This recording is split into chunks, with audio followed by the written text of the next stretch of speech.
तो क्वेश्चन करते हैं, in a thin rectangular metallic strip a constant current I is flowing in the positive x direction. ठीक है, the length, width, thickness of the strips are given.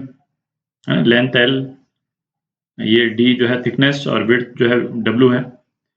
अच्छा, uniform magnetic field is applied on the strip along the positive y direction. अच्छा, x y z direction यहाँ पे दे रखे, तो positive y direction क्या हो गया, इस डायरेक्शन में हमने एक्सटर्नल मैग्नेटिक फील्ड लगाई. Due to this the charge carriers experience and net deflection along the z direction. ठीक है, इसको अभी डिस्कस करेंगे अपन. ये है ना, this results in accumulation of charge on the surface PQRS, है ना, ये PQRS वाले सरफेस पे पॉजिटिव चार्ज एक्यूमुलेट कर जाएगा, and appearance of equal and opposite charge on the opposite side, जहां पे K बना हुआ है ना, जस्ट अपोजिट साइड, और एक पोटेंशियल डिफरेंस क्रिएट हो जाएगा along z direction. Charges accumulate, charge accumulation continues until magnetic force is balanced by electrical force and current is assumed to be uniformly distributed across cross section. ठीक है, and obviously current is carried by the electrons. तो ये जो charge distribution का जो rearrangement वाली जो बात कर रहा है, तो conductor moving in magnetic field, है ना, इस पे अपन ने सेपरेट वीडियोस बनाए हुए हैं. तो यदि आपने वो नहीं देखे हैं तो मैं सजेस्ट करूंगा उसको एक बार देख ले, है ना. वहां पे ये जो फिनोमिना है इसको काफी डिटेल में अपन ने डिस्कस किया है, तो एक बार ब्रीफली उसको दोबारा देख लेते हैं. तो वहां अपन ने क्या डिस्कस किया था कि सपोज ये कंडक्टर जो है वो इस डायरेक्शन में मूव कर रहा है, और इस रीजन में मैग्नेटिक फील्ड जो है वो इनटू द पेपर है ना, सब जगह पे इनटू द पेपर है. तो इस कंडक्टर में जो फ्री चार्जेस हैं, है ना, उसको यदि हम पॉजिटिव चार्जेस मान लेते हैं, है ना, फ्री चार्जेस तो इलेक्ट्रॉन्स रहते हैं, बट हम विजुअलाइजेशन के पॉइंट ऑफ व्यू से, है ना, उसको पॉजिटिव चार्ज मान लेते हैं. तो पॉजिटिव चार्ज पे फोर्स किस डायरेक्शन में लगेगा, इस कंडक्टर में जो चार्जेस हैं उस पे फोर्स लगेगा QV क्रॉस B. ठीक है, तो ये फोर्स किस डायरेक्शन में लग जाएगा, पॉजिटिव चार्ज लेते हैं तो पॉजिटिव चार्जेस पे इस डायरेक्शन में लग जाएगा फोर्स. तो नेट रिजल्ट क्या होता है, पॉजिटिव चार्जेस जो हैं वो यहाँ पे एक्यूमुलेट हो जाते हैं, और इक्विवेलेंटली नेगेटिव चार्जेस ऑब्वियसली, है ना, क्योंकि यहीं से पॉजिटिव चार्जेस गए हैं, तो नेगेटिव चार्ज यहाँ एक्यूमुलेट हो गए. ठीक है, तो ये आप देख सकते हैं कि एक electric field in positive charges से इन नेगेटिव चार्जेस तक ये क्रिएट हो गई, कंडक्टर के अंदर क्रिएट हो गई इलेक्ट्रिक फील्ड. ठीक है, अच्छा, और अब ये इलेक्ट्रिक फील्ड जो है वो पॉजिटिव चार्जेस को इस तरफ जाने से रोकेगी. दिख रहा है ना. अब यहाँ पे यदि कोई पॉजिटिव चार्ज होगा, सपोज यहाँ पे कोई पॉजिटिव चार्ज है, फ्री पॉजिटिव चार्ज, तो इसको ये अपोज करेगी. ठीक है, तो कहने का मतलब कि ये चार्जेस के एक्यूमुलेशन का प्रोसेस जब तक चलता रहता है, जब तक ये इलेक्ट्रिक फील्ड इतनी स्ट्रांग नहीं हो जाती कि और चार्जेस को एक्यूमुलेट करने से रोक सके. तो वो कब होगा, जब force due to magnetic field और force due to electric field जो है वो बराबर हो जाए. ठीक है, और वो कब होगा, QV क्रॉस B किसके बराबर हो जाए, QE के बराबर. ठीक है, मतलब VB जो है वो इलेक्ट्रिक फील्ड के बराबर हो जाएगा. तो एक्यूमुलेशन ऑफ चार्जेस का ये जो प्रोसेस है ये खत्म हो जाता है. ठीक है, अच्छा, एग्जैक्टली सेम चीज यहाँ पे हो रही है. यहाँ पे कंडक्टर मूव नहीं कर रहा है, बट करंट तो है ही. ठीक है, नॉर्मली तो अपन एक पतला सा वायर लेते हैं. ठीक है, तो वहां पे हम ये नहीं देखते हैं कि वायर के अंदर चार्जेस जो हैं वो किस तरह से रिडिस्ट्रीब्यूट हो रहे हैं, पर यहाँ पे एक फ्लैट स्ट्रिप अपन ने ले रखी है. ठीक है, तो इसके अंदर क्या हो रहा है उसको एक बार बना के देख लेते हैं. अच्छा, ये अपन ने ये सेम स्ट्रिप को बनाया, इसको यदि अपन इस तरह से ऊपर से देखते हैं तो स्ट्रिप जो है वो ऐसी नजर आएगी. ठीक, करंट जो है वो इस तरह से स्ट्रिप में एंटर कर रहा है और बाहर जा रहा है, आई करंट. ये जो PQRS वाला जो पोर्शन है वो यहाँ पे है ना, ये जो 2 पॉइंट है मतलब इसी के नीचे है. ठीक है, अपन देख नहीं पा रहे हैं क्योंकि अपन ऊपर से देख रहे हैं. तो यहाँ पे अपने को S और R वाले पॉइंट्स जो है वो नजर आ रहे हैं, और विड्थ जो है वो स्लैब की ऊपर से देखेंगे तो इस टाइप से नजर आएगी. ठीक, अच्छा, इस बारे में जो मैग्नेटिक फील्ड है उसका डायरेक्शन क्या है, मैग्नेटिक फील्ड का ये डायरेक्शन है, आप देख रहे हैं. ठीक है, अच्छा, अब क्या हो रहा है, जैसे स्ट्रिप तो मूव कर नहीं रही, पर इसमें करंट के कारण जो इसमें सपोज पॉजिटिव चार्जेस हैं, उनकी ड्रिफ्ट वेलोसिटी है ना, वीडी। ड्रिफ्ट वेलोसिटी से तो आप फैमिलियर हैं। तो ड्रिफ्ट वेलोसिटी से ये चार्जेस मूव कर रहे हैं, ठीक है। एक नेट वेलोसिटी है, ऑब्वियसली कोलाइड करते हैं, है ना, बट इस डायरेक्शन मूव कर रहे हैं। और मैग्नेटिक फील्ड का यदि ये डायरेक्शन है जो अपन ने शो कर रखा है, तो इन चार्जेस पे फोर्स किस डायरेक्शन में लगेगा, इस डायरेक्शन में लग जाएगा, ठीक है। और ये चार्जेस जो है फिर वो यहाँ एक्यूमुलेट कर जाएंगे। तो पॉजिटिव चार्ज यहाँ एक्यूमुलेट कर जाएंगे और नेगेटिव चार्ज जो है वो ऊपर एक्यूमुलेट कर जाएंगे, ठीक है, एग्जैक्टली सेम चीज। और इसके कारण एक इलेक्ट्रिक फील्ड जो है वो इस डायरेक्शन में प्रोड्यूस हो जाएगी, ठीक है। तो force due to magnetic field F B वो कितना है, Q drift velocity into magnetic field, और force due to electric field Q E, ठीक है। तो drift velocity into magnetic field जो है वो जब इलेक्ट्रिक फील्ड के बराबर हो जाएगी जो इस स्ट्रिप के अंदर क्रिएट हुई है, तब ये चार्ज का एक्यूमुलेशन बंद हो जाएगा, ठीक। तो इस प्रॉब्लम को सॉल्व करने के लिए अपन इस रिलेशन को यूज करेंगे, ठीक है। इसके दो पार्ट हैं, अपन देखेंगे आगे दो पार्ट कौन कौन से। तो है ना, इस रिलेशन को आप ध्यान रखें, इसको अपन यूज करेंगे। तो ये रिलेशन जो अपन ने निकाला है ना, इसको यूज करके इस क्वेश्चन के दोनों पार्ट करते हैं, है ना। क्वेश्चन के दो पार्ट हैं, दे रखा है। पहला पार्ट देखते हैं। तो ये पहला part, consider two different metallic strips 1 and 2, मतलब इस तरह के दो स्ट्रिप्स हैं of the same material, same है material, their lengths are same. अच्छा, विड्थ और थिकनेस जो है वो दोनों स्ट्रिप्स की अलग अलग है।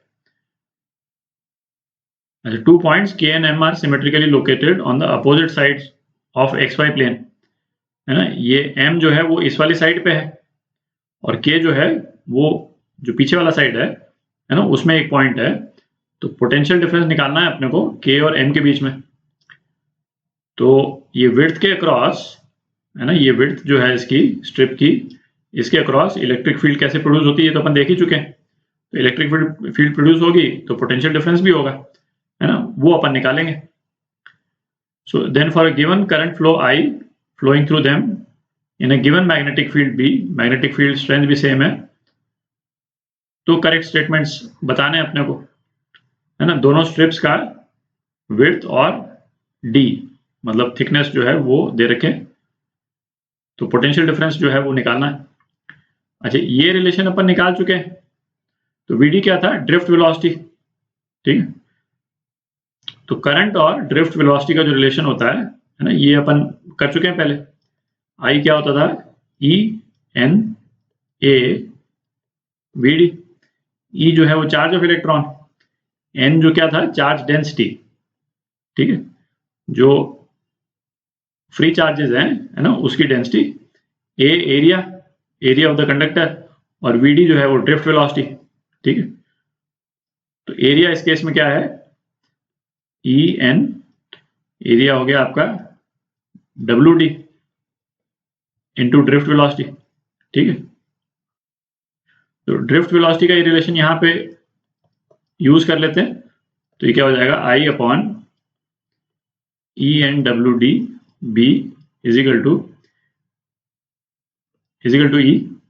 ये स्ट्रिप के विड्थ के अक्रॉस जो पोटेंशियल डिफरेंस होगा, पोटेंशियल डिफरेंस भी, ये कितने के बराबर होगा, E इंटू डब्ल्यू के बराबर होगा, ठीक है। W जो है वो विड्थ है इसकी। तो इस वाली इक्वेशन में, इक्वेशन 1 में दोनों तरफ W से मल्टीप्लाई कर देते हैं। तो क्या आ जाएगा अपने पास में, IB W से मल्टीप्लाई कर दिया upon EN_WD is equal to EW। तो EW तो पोटेंशियल डिफरेंस हो गया और यहाँ पे W कैंसिल आउट हो गया, ठीक। तो अपने पास में क्या बच गया, IB अपॉन EN_D, और ये जो है ये पोटेंशियल डिफरेंस के बराबर है। तो इस रिलेशन को अब अपन यूज करेंगे। दोनों अलग अलग जो स्ट्रिप्स अपने को दे रखी हैं, है ना, उसमें पोटेंशियल डिफरेंस निकालने के लिए विड्थ के अक्रॉस। तो इस रिलेशन को अपन यहां लिख लेते हैं, IB अपॉन END। ठीक है, अब जगह बना लेते हैं। तो इसमें दोनों स्ट्रिप्स में एक तो W वेरी कर रहा है और D वेरी कर रहा है। अच्छा, पोटेंशियल डिफरेंस जो है वो W पे तो डिपेंड कर ही नहीं रहा, ठीक है, केवल D पे डिपेंड कर रहा है। तो V1 अपॉन V2 ये क्या हो जाएगा, D2 अपॉन D1 के बराबर, है ना, बाकी तो सेम है। अच्छा, स्ट्रिप्स जो है सेम मटेरियल की है तो चार्ज डेंसिटी सेम होगी, करंट दोनों में सेम फ्लो कर रहा है, मैग्नेटिक फील्ड सेम है ना, दे रखा है given magnetic strength B, magnetic field same है और ये चार्ज ऑफ इलेक्ट्रॉन भी तो सेम रहेगा ही। तो केवल ये D वेरी कर रहा, ठीक। तो ए पार्ट में D2 अपॉन D1 कितना दे रखा है, D2 अपॉन D1 दे रखा है 1/2, ठीक है। तो V2 ट्वाइस V1 के बराबर हो गया। अच्छा, वही दे रखा है अपने को, तो ए पार्ट तो करेक्ट हो गया, है ना, ए पार्ट करेक्ट है। अच्छा, बी में W सेम है और D1 D2 का भी सेम है, तो बी पार्ट ऑब्वियसली रॉन्ग है, ठीक है। अच्छा, सी पार्ट देखते हैं, V1 upon V2 D2 upon D1 के बराबर है, ये सी पार्ट देख रहे हैं अपन। तो इस केस में V1 बाई V2 जो है वो कितना हो जाएगा, D1 D2 के बराबर है ना। तो ये D2 upon D1 is equal to 1, तो V1 जो है V2 के बराबर हो गया इस केस में, है ना? तो ये वाला रिलेशन करेक्ट है ना, V1 के बराबर V2 V1 के बराबर, तो D करेक्ट है और C गलत है, ठीक है। अभी क्वेश्चन का दूसरा पार्ट देखते हैं, तो सेकंड पार्ट देखते हैं।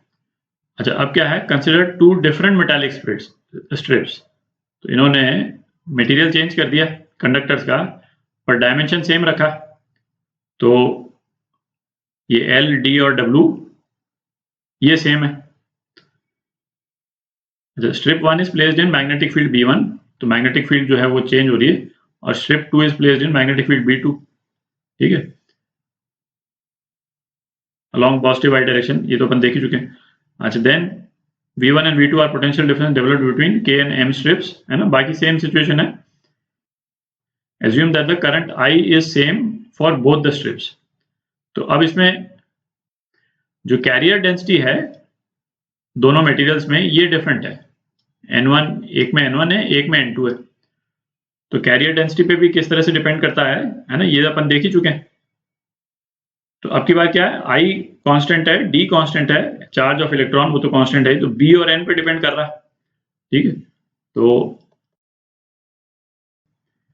इसमें V1 और V2 क्या हो गया, V1 by V2 B1 by B2 upon N1 bye N2, ठीक है, N2 ऊपर आ जाएगा। तो अब ए पार्ट देखते हैं, ए पार्ट में B1 और B2 तो बराबर ही है, तो 1/1 into N2 bye N1, N2 bye N1 कितना दे रखा है, 1/2, तो V2 कितना हो गया, ट्वाइस V1 के बराबर। अच्छा, वही दे रखा है अपने को, ठीक है, तो ए पार्ट तो करेक्ट है, ए पार्ट करेक्ट। अच्छा, बी में क्या, ये इनिशियल सिचुएशन सेम है और रिजल्ट डिफरेंट दे रखा है, तो ये तो गलती हो गया, ठीक। अब सी पार्ट देखते हैं, सी पार्ट, तो V1 by V2 is equal to B1 by B2, B1 by B2 कितना है, 2 इंटू N1 N2 बराबर है तो 1, तो इसका मतलब V2 जो है वो 0.5 V1 के बराबर हो गया, है ना, वही दे रखा है अपने को, तो ये सी पार्ट करेक्ट है, ठीक, और ये वाला ऑब्वियसली गलत है, ठीक। तो ये आपके आंसर्स है ना, ये आपके ऑप्शंस।